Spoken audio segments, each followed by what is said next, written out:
Thanks for tuning in to today's episode of Back to the City. We're about, as we always do, to begin by going to the MINNEHAHA recording company, where the full band Hot Dates will be beginning today's episode with the song Nightlife. Ready to duck? Let's go. Wanted to get dressed up and stay all late. I didn't care. Drink hard liquor and cheap champagne. I didn't care. Turn the music up, throw your cares away.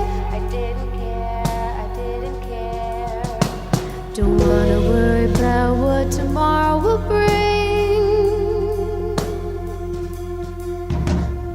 Everybody says you're fine. Well, what's that mean anyway? Just break me off a piece of your mind and say what it is that you wanna say. Don't you think I'll survive if just this once you put it straight? At least you got the first thing right, 'cause I'm okay. Room with too much bass. I didn't care. Plastic cups with lipstick trace. An awkward stare.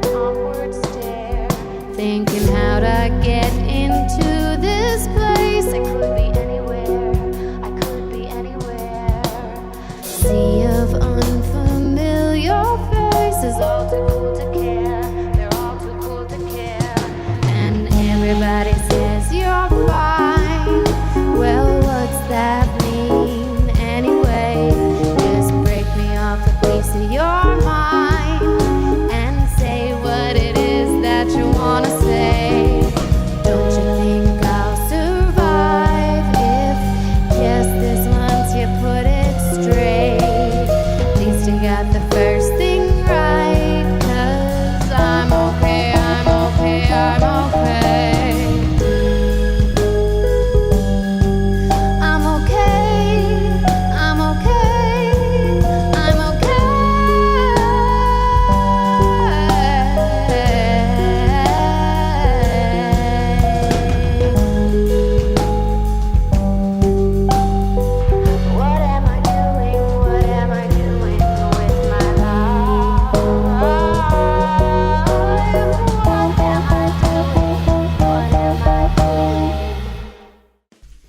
To the duplex. Thanks. You're very welcome. Yeah. We're going to be taking a journey through the musical sonic twists and turns of Hot Dates. Oh, cool. You've covered quite a lot of different styles. The song that you did with Kevin Bone, for example, is like a kind of soulful feel. How would you describe the very earliest, like For Lovers Hot Date sound, and how did that develop? We could tell the story about how we started playing. Red wine is involved. Yeah. And late nights. Yes, of course. I used to have this little songwriting collective thing with a couple friends, and we had a show booked for, I think it was a Halloween show. Yeah. And one of the guys backed out last minute. And I knew we couldn't cover the time with just me and this other performer, so I said, hey, Nora, will you come do some songs with me at this thing? In what capacity, if at all, had Nora performed with you previously? Presumably just at home? Just at home. Yeah, just at home and after I was like drinking. So I told him no. I said, no, I'm not going to do it because we don't have any songs. Yeah. What kind of reason is that? He was like, okay, well, come with.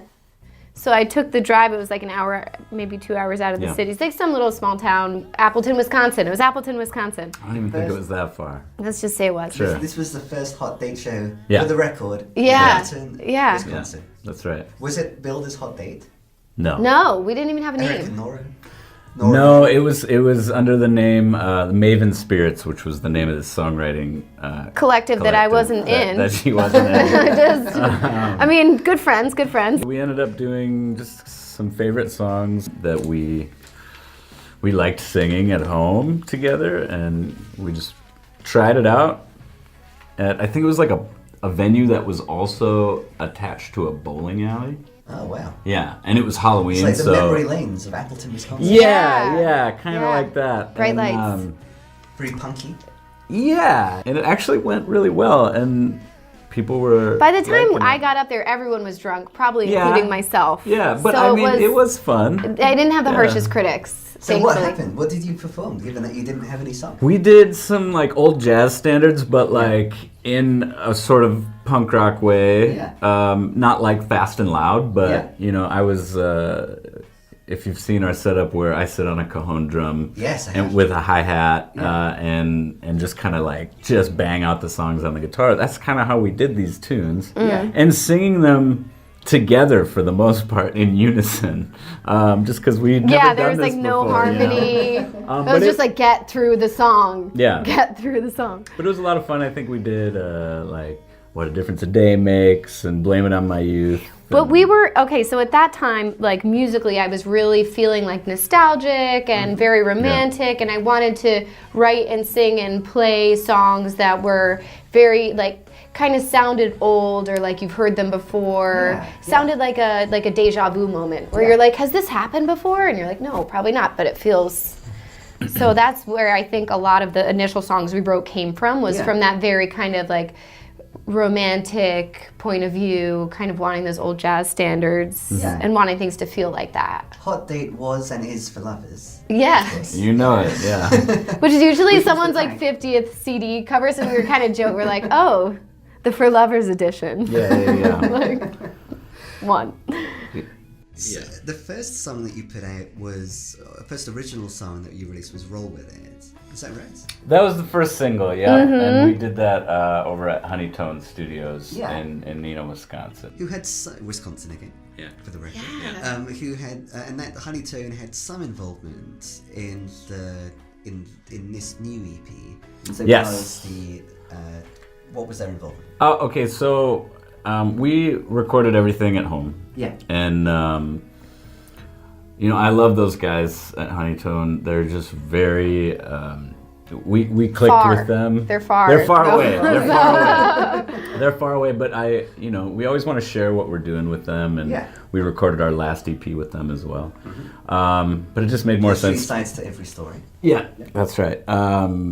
So this one, I just wanted a little bit of mixing advice, because when you record the whole thing by yourself and start to mix it, you lose perspective after the 30th time you've listened to the song. Yeah. You don't know if anything's in the right place. You don't know if you're hearing that same thing just because you know it's there, or if you mixed it too low. Sure. So I sent the Yeah. songs to Patrick over at Honeytone, and he helped me clean it up a little bit. He's like, this thing could come up more. This thing, I can tell it's there, but Yeah. it should pop a little more. Yeah. And What's popping more thanks to Patrick? probably some vocal effects. The delay on that vocal should be louder, or this piano is too loud, or whatever it might be. Sure. Yeah. So he really helped, shave off some of the harshness and some of Yeah. the things that we had recorded, and Shaving off some harshness and adding some analog magic. that's exactly right. Yeah. Running it through their great board and put it to tape Yeah. on their Otari machine. There's a certain sound to tape. I was appreciating that listening to the record, but then at the same time, there's some new instrumentation. It sounds quite different, doesn't it? The new record to the original Hot Date. Yeah. So were those primarily production decisions, or like at the very beginning with the songwriting, were you thinking for this batch of songs and have quite a different sound? I think it just kind of happened as it happened. Yeah. I've been really loving the drum machines lately and Yeah, I'm synthesizers. loving them on these songs. Yeah. But those things were present in our first album too, just Yeah. not quite as much, but they were there. Cameo rolls. Yeah. They made their way into about half the songs on the first record. Yeah. I don't know whether this is a story that has been told or retold, but let's go back to the very beginning, Roll With It, which has, of course, the lyric about the story being retold. Like walking backwards into your home. I've witnessed you guys performing and many other musicians performing in your wonderful home. This is the first space that we encounter in today's episode, your home, through the medium of the lyric of walking backwards into it. What does that mean?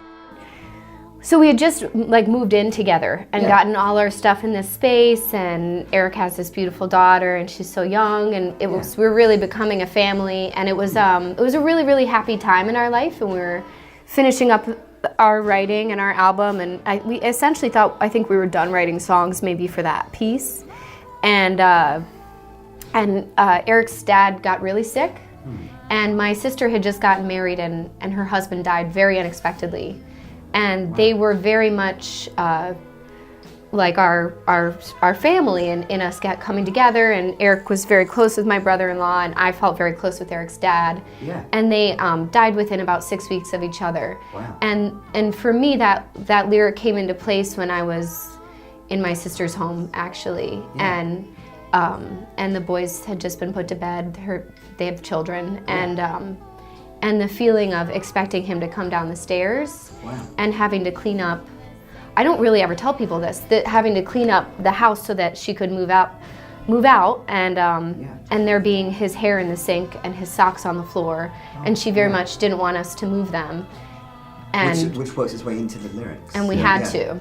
Yeah. And also, I think Eric experiencing that just on the heels of our family going through that. And we had just moved in together. Yeah. Like, it was within, It all I think, a happened few really, months. really quick. Yeah. Wow. So even though this is going back to the very beginning, it is interestingly anticipating what we're going to be talking about today, moving into that space and the relationship between like a mental headspace and I didn't know any of that. And so when I, a few months later or years later or whenever it was, that I was over and you transformed that space into this wonderful, inviting musical hub.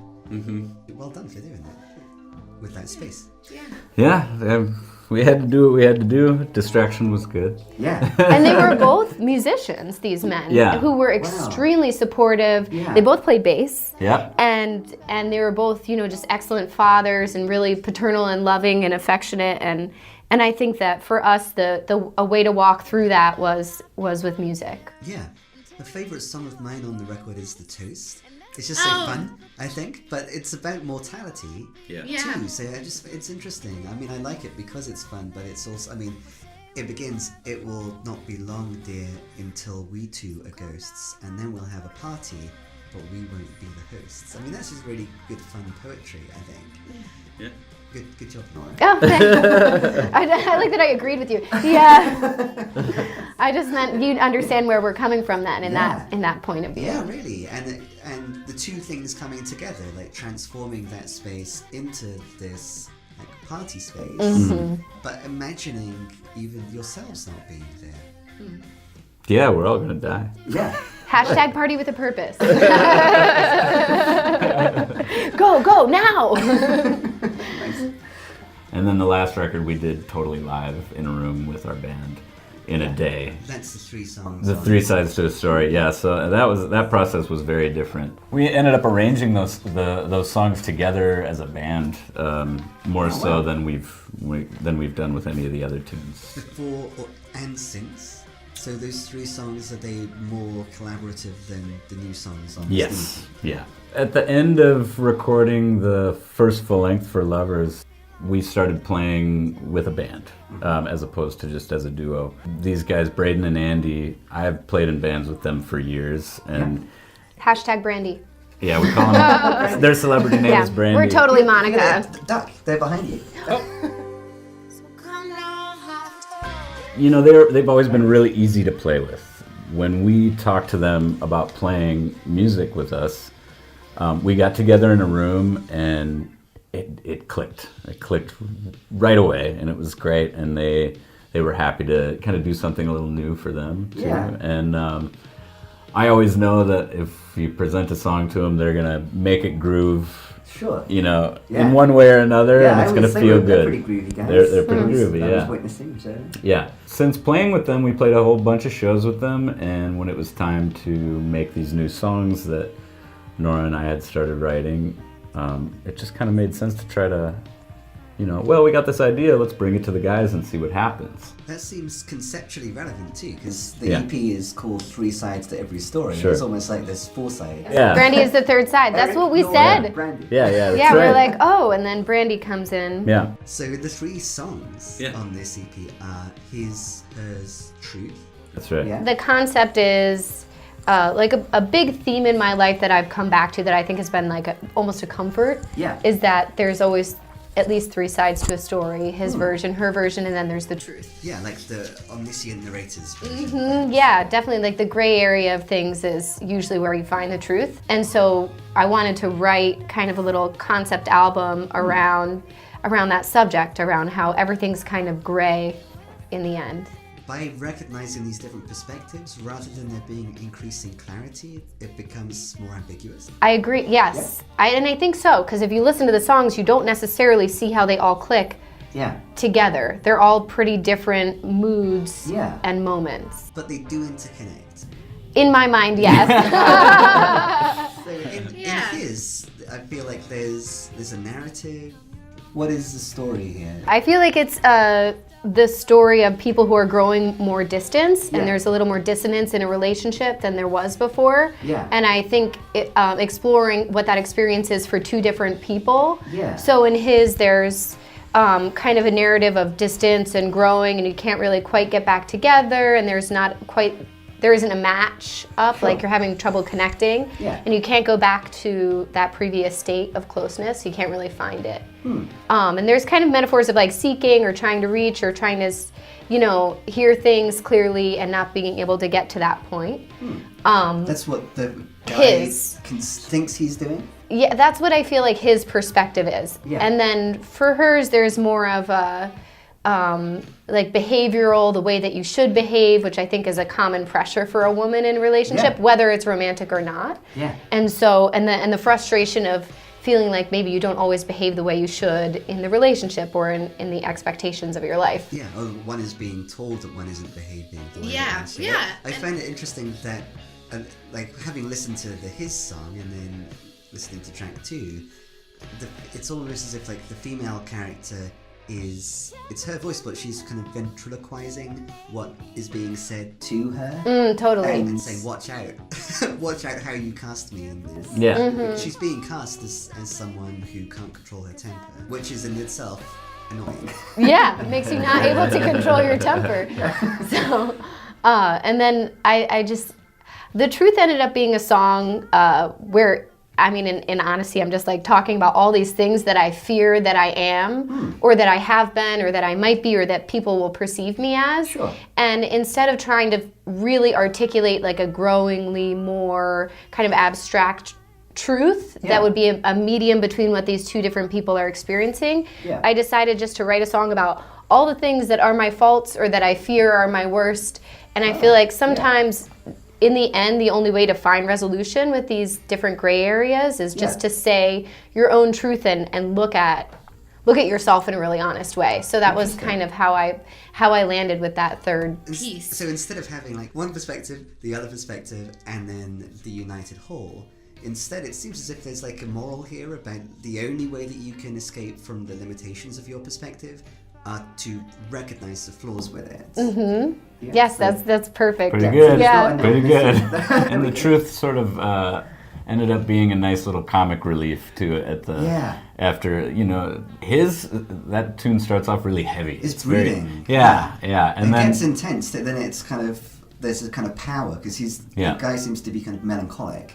But then all of a sudden the guitar is assertive, I think. Bold and confident. And then hers ends up being like it's like a little temper tantrum almost, as it says. And the truth served as a little, it's silly, it's cute, it's feel good. It wrapped everything up real nice. It's the soundtrack to the guy and the woman kind of taking themselves a bit less seriously. I can be a bit melancholic. That's right. I can like lose my temper sometimes. But It almost gives you the sense that maybe there can be some resolution. I prefer that resolution to like the perfect synthesis. I like this EP. Oh, thanks.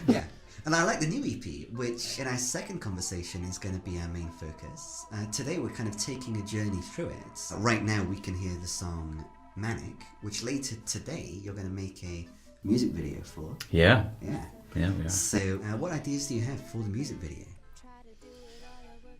Ooh, it's gonna be so fun. I'm okay. So there's your idea and what you go in shooting, and I think anybody who's like shot and edited and done the whole thing, as you probably know, you can't hold on too tightly to your idea. True. So disclaimer, it might evolve. Hopefully it does. Yeah. But we're really hoping to kind of show these kind of subtle anxieties that the people experience in a group of people that might otherwise be safe. This isn't a big party, but the perspective of a person who's experiencing some tension and some anxiety in what would otherwise be a very safe and comfortable situation. By the second song, we will be experiencing the nightlife, and we will be in the crowded rooms, and so we might expect the anxiety to come out there. But of course, anxiety hits at home and in environments that one would not necessarily expect it. I really like that this song and the video are kind of acknowledging that truth. How were you led to that decision? Is that in the song as well as the video? The song's a little more, it's a little more vague about general anxiousness and manic feelings. But when we started talking about this video idea, it was really abstract, just really abstract about these little sort of tight shots of what, little things someone might be doing when they're anxious, and then the idea of a close-knit group of friends all having a great time together, and then one of those friends is just not feeling quite right, and you can see it in these little things, and they might be putting on the happy face or something, but something isn't quite right there. So you see this other side of it, even though it looks like a joyous bunch of gregarious laughing, things like that. There's something underneath that's uncomfortable. One of the worst things about it is the uncertainty as to why is that there? Like, even for the person. Yeah. In my experience, if I've been that person, I can't put my finger on it. Why am I feeling like this? Right. I'm with my friends. Happens to almost everybody, I think. Yeah. Is there a significance to the fact that the record begins with this song, Manic? Yeah. It's kind of starting you off in the place that you're in. You're in maybe an unhealthy space mentally, and it's not necessarily triggered by any specific environment or space that you're in. It may seem random and almost uncontrollable, and you can't be sure of your triggers. And then I liked to move through the other songs as a consequence of that. Oh, interesting. If that makes sense. Yeah. And I wanted to write about mental health, and I wanted to write about mania and depression, and it was something that was in my mind a lot. Yeah. And why that's triggered in certain spaces. Yeah, interesting. So it seems like the mental health issues seem to be trans-geographical and to follow one around whatever space one's in. Right. And it's interesting then that with the record being called Spaces and with each song exploring a different space, are the other songs kind of answers to the manic then? And I feel like for me they're my experiences in going between mania and depression. Yeah. Like, for example, nightlife is an example of maybe wanting to escape even the highs that feel really, really good, and you're extremely happy and there's no real cause.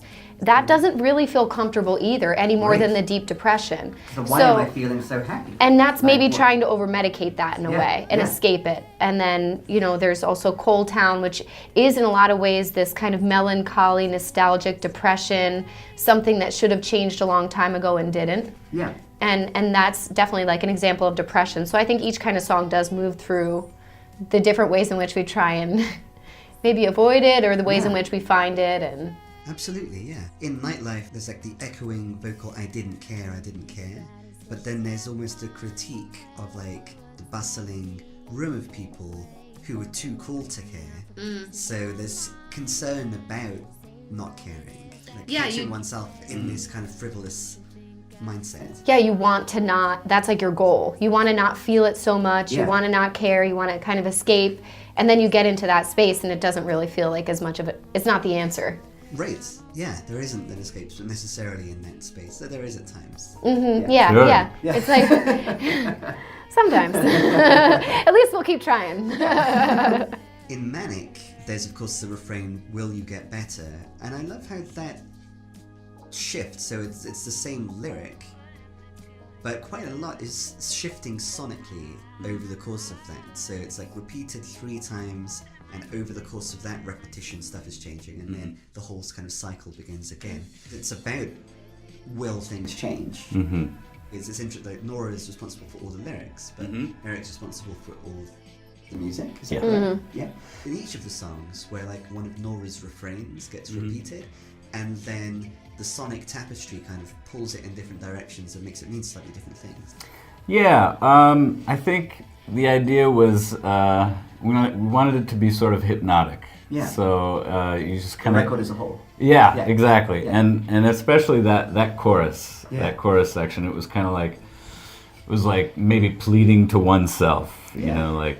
Was that the one that started on the piano? And I was like, Yes, oh, listen. that's So that. actually, I think I did write some of. She did write some of that chord progression Yeah. actually on the piano. Yeah. Yeah. So look at me go. Yeah, she had recorded a piece on her phone on our piano. Yeah. And she was like, I came up with a little thing. I don't know, it's kind of stupid. And I loved it. Yeah, I just I see. loved it so much. And I think I sat with a guitar and mimicked it a little bit. Mm-hmm. And that's when you started. It clicked in. It clicked in. You started singing that verse. Yeah. And that arrangement that became a monster of a song. That one almost broke the computer. Yeah. But Lots of drum machines. And oh, it's silly. Yeah. And I think for us both, that refrain, that wanting to get it, we both like had this kind of like emotional response, and I think that's where we kind of came up with that strange progression. Yeah, we sat for a day or so on the piano, really making those harmonies come to life from her initial idea, and it just worked out real well. Our neighbors must have been like, oh my God, Yeah. you're not going to get better. Yes. This is not improving. the lyric is will I get better? Yeah, no. So yeah, really wanted to create a sense of the highs and lows, because again, like the whole record is sort of about how the physical space that you're in affects the mental headspace that you might be in, and so each song sort of has its own sonic characteristics, but we also wanted a lot of that within each song too, where it's morphing, Yeah, and then in a kind of meta level, like as you're performing these songs, like at the Kitty Cat Club, as you will do for your record release coming up on Saturday, February 24th. That's right. As you're performing these songs in spaces, like you're creating like a sonic space that will in turn affect people's moods and. That's the idea. Full circle. Yeah. What you were just saying about doing that really. It comes to the foreground in Call Town, I think, because even before the Call Town itself is characterized, we are sitting on a fence right this very moment is the recurring refrain, and then we come back to that at the end of the song too. So it is really locating us in this space. Yeah. But what is the significance of that? The song beginning right in this present moment, and then we go on this journey to the past, or at least we're given a sense of what the Coal Town used to be. Yeah. There's this town in Coal Township, Pennsylvania, and I used to go there. Well, I went there a couple times a year. My aunt, a lot of my family's from there. Yeah. And it was always through my childhood eyes, this really beautiful green plush place to be. But when I go back there as an adult, I feel a little bit melancholy, because I think that the beginning of the song talking about sitting on a fence is you're kind of right between two things. And and maybe needing to grow out of what's not working for you anymore. Interesting. Yeah, this transitional poised at a potentially transitional moment. Right. Yeah. So that's where the character is, and for you, with if the character's you're returning in the present moment to a place that has meant something in the past to you, but you're reevaluating what that place means, the truth of what that place means outside of the story of what it meant to young Nora, perhaps. But I love how there's the green grass still there, so it is still the same place. It's really actually not green anymore. Ah. It's like the funny thing is the way that I perceive, the way my memory holds it is different from the way that it is, and potentially different from the way it ever was. Yeah. And like, these two call tones exist in the song. They coexist in the song. Then, like what it always has been, and to some extent always will be in your mind, and then and your current perception, what it is outside of that. Of the songs on the record, this is the least intuitive, like how it fits in with the rest. So we have like a character who is feeling some anxiety, whether it's mania or depression, and they experience nightlife. How is that going to change things? Do they then, as an antidote or an alternative to the nightlife, then return to this old spot from their childhood? Is that what's happening?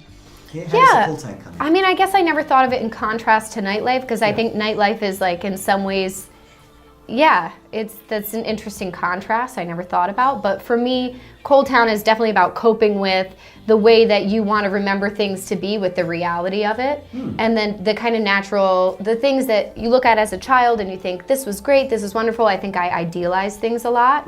And at that point I was coping with the reality and maybe what was always the reality versus the way that I wanted to perceive my childhood. The reality that there is rust in the river, for example, and the way that then becomes repeated with like some, it's not, I wouldn't say necessarily aggressive guitar, but there is something kind of ominous. It's a little chaotic and dark. It's like feels achy to me, like a little like achy and creaky and It's like the voice, like this is the reality beyond your perception that you kind of have to, you're kind of obliged to acknowledge. Because this call tone, can mean something to you as an individual, but it's meant so much more and something quite different to many generations of like coal miners and other people who've lived here. So it's interesting how the song is kind of dramatizing the entirely warranted like continuation of what a space has meant purely subjectively, with this like response to a demand to see it like outside of one's perspective. I also feel that, when I was back there most recently and when the song really came out of the trip, we were burying my grandfather, and his father worked in the coal mines, and he died in a fire in the coal mines. Oh, wow. And so, my great-grandmother was like, my children will never work in coal. And I think that it's time to move on from those ways that hurt us, and that can be a metaphor for whatever. On the fence. We're on the fence, and this has not been working for a long time, and we need to move on from that. And it's a little bit sad to see a town, a space, a people, anything that you love or think of fondly stuck in a thing that isn't working anymore. Yeah, interesting. And it's interesting that's right, this fence that we're sitting on at the present moment is actually right at the center of the record. So is that coincidental? I feel like... I think that was a little bit planned. Yeah. You're so smart. Did you determine the sequencing? Yeah. So we begin in a mental space that we do not want to inhabit and that we feel is inescapable, no matter what physical space we go to. And then we explore going to some physical spaces, and we find ourselves, of all spaces, on a fence. And then we feel, oh, maybe something can change. Maybe things will get better if I cross this fence. And then on the other side of the fence is the line, which you can't rush. What does it mean? What does it mean that you can't rush the line? What does that mean? I don't know. I feel like it's definitely a song about impatience. Yeah. And sometimes you're the one who's impatient, and you're like, I want to just write this song. I want to write the album. I want to come up with all this stuff. And and you can't rush like inspiration. You can't rush a lot. But it's also you can't rush. That was there's all sorts of jokes wait that for go it. But it's along also with that. There's other people in the world pressuring you to rush. It's like the person in the car wash that cuts in front of you, and you're like, there's still 20 cars. You're not going anywhere either. So sometimes you can look out at laugh. Yeah, the queue. You can't rush the queue. No. That's how the British version goes. The queue. That makes sense. Yeah. Makes perfect sense. We're going to try and do that. Yeah. In one manifestation, this is on Radio Warwickshire. Whoa. Hello, Radio Warwickshire. Hello, England. Hello. When you come on your tour there, you can do the special queue. You can't rush the queue. We got it. We're changing it. Yeah. But at the Kitty Cat Club, it's the line. And I sense that there is some humour with the delivery once that becomes the line, because the duration of the delivery of the line, you just can't rush the line, differs. Yeah, it does. It kind of delays. Yeah, if it's humorous, it doesn't it's not at odds with like the meaning of the song regarding patience. So I feel it doesn't get in the way of that, but I love that too. Was that through the process of recording? Yeah. Ran with the length of that? Yeah, that was the one that it was when she had gone away for a few days, and I said, hey, I kind of want to put this song on the record too, because we had a plan for it to be another 3-song EP. Sure. And I had this song that I really enjoyed that's actually an older song of ours that we've never put out. Yeah. And it really felt appropriate for the EP, but then when we got everything together, it was like, no. The one that had most to do with spaces. Yeah. I like it when that happens. Yeah. It was Yeah, like, the title track was knocked off the. it was so on the nose though that it's like, it's too much. And then we were on the phone and she goes, yeah, and I really want to do that Rush the Line song. And I'm like, oh, was that a song? Like, we didn't have a song yet. Like, it was an no. idea. It's like a melody. It was Yeah. a melody, and I loved it, and she loved it, and it had this cool, quirky feel to it, and I could I imagined this whole arrangement, and so I recorded it based on what I remembered of her singing it.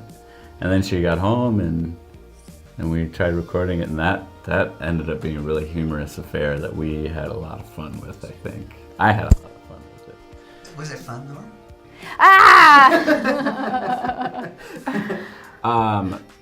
So Yeah, it was great.